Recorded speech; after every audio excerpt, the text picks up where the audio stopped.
दाखवायचं काम कुणालाही करता येतं. म्हणजे नाटक जे असतं की नाही, ऍक्टिंग, ते कोणी करू शकतो. करतो का नाही? ते स्टेजवर एखादं उत्तम श्रीकृष्ण असतं, उत्तम, ते तुझे बालेकट, काय खरंच श्रीकृष्ण पृथ्वीवर आला वाटतं.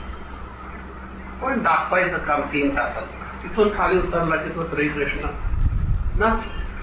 पण एखादा ओबड धोबड असतो, त्याच्यावर पावरी नसते, ते पीस नसतं, ते गाय नसते, ते काय नसतं, तरी पण ते श्रीकृष्णासारखं तुम्हाला दिसत असतं. म्हणजे त्या माणसाजवळ, आपण माणूसच म्हणू, पण सद्गुरू तुमच्यासारखा माणूसच असतो, तर त्याच्याजवळ ईश्वराचे सांगितलेले सर्व गुण आपल्याला पाहायला, अनुभवायला मिळतात. म्हणजे त्या ठिकाणी आपल्याला तो ईश्वर, ईश्वर म्हणून कोण जो म्हणतात तो अनुभवता येतो.